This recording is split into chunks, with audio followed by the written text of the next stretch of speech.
Assalamualaikum warahmatullahi wabarakatuh. Ikhwanan dan muslimin yang dimuliakan Allah. Pada kesempatan kali ini saya tidak dalam rangka mengkritisi atau menyanggah satu pendapat yang pendapat itu keliru versi di dalam syariatnya. Akan tetapi pada kesempatan kali ini saya merekomendasikan salah satu buku karangannya Kiai Ma'ruf Khozin, Ketua Aswaja NU Center PWNU Jawa Timur. Judul bukunya itu Buku Pintar Mengalahkan Dalil Salafi Wahabi, mengkritisi salah fikir Salafi Wahabi.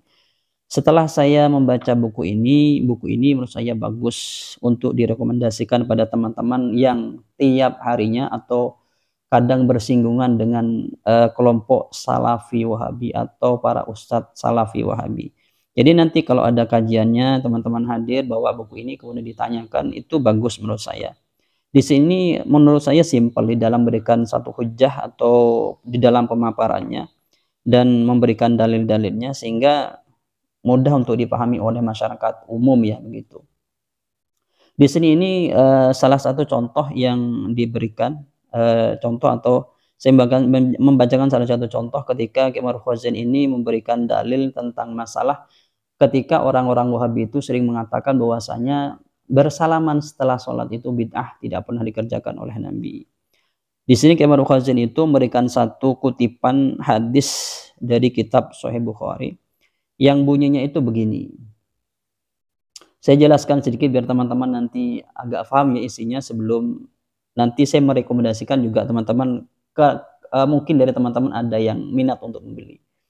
Di sini hadisnya itu kharaja Rasulullah sallallahu alaihi wasallam bil hajirati ilal badha'i fatawadda'a thumma shalla adh-dhuhra rak'ataini wal 'ashra rak'ataini wa qama an-nasu faj'alu ya'khuduna yadayhi fayamsahuna biha wujuhahum qala fa akhadtu bi yadihi fawada'tuha 'ala wajhi fa idha hiya abradu minas salji wa atyabu raihatan minal miski.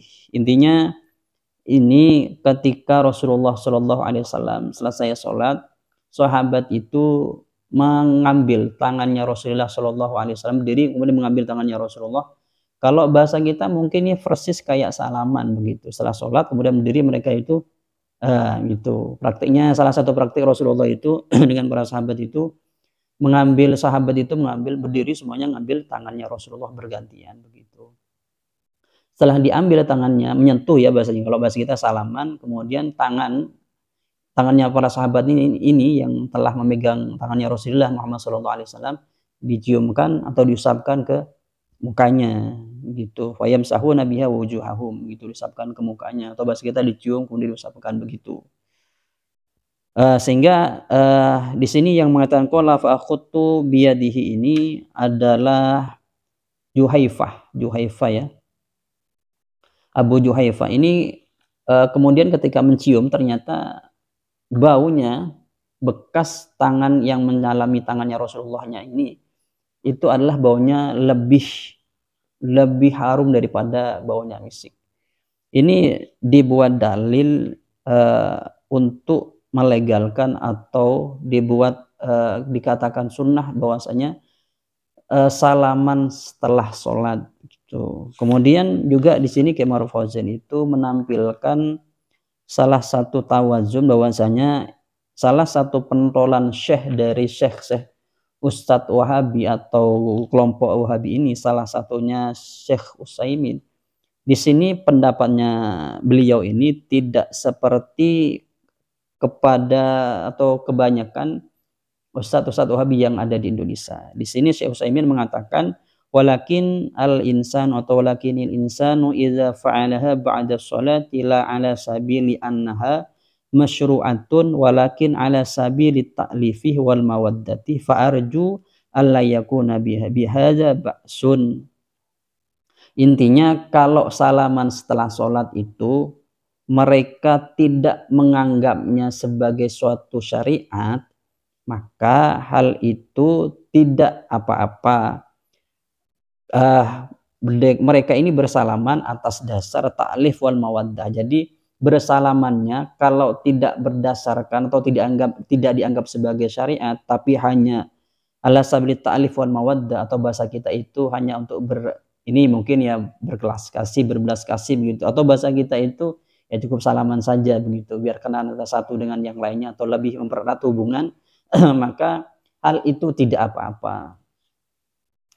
Ini menurut pendapat Syekh Utsaimin, pentolan atau syekh dari Syekh Wahabi yang ada di Timur Tengah. Jadi kitab ini atau buku ini menurut saya bagus sekali ya untuk kita miliki. Bagi teman-teman yang berminat buku ini kebalik ya, nanti saya tampilkan di sini gambarnya. Bagi teman-teman yang berminat untuk memiliki buku ini, nanti bisa menghubungi nomor di sini atau nanti juga saya tulis di deskripsi. Mungkin itu dari saya ya. Saya harapkan teman-teman itu yang mempunyai tetangga atau sering bersinggungan dengan Ustadz Wahabi atau para jamaahnya Ustadz Wahabi ini untuk memiliki buku ini. Buku ini tidak mahal ya. Ini dijualnya sekitar 30-an. Nanti ongkirnya teman-teman tanggung sendiri gitu, yang berminat begitu. Mungkin itu ya anjuran atau video ini. Sekali lagi dari saya, semoga teman-teman ini bisa untuk memiliki ketika teman-teman itu, maksudnya sangat dianjurkan bagi teman-teman yang memang kesehariannya itu bersinggungan atau kadang atau sering bersinggungan dengan ustadz atau para jamaahnya Wahabi. Dari saya, assalamualaikum warahmatullahi wabarakatuh.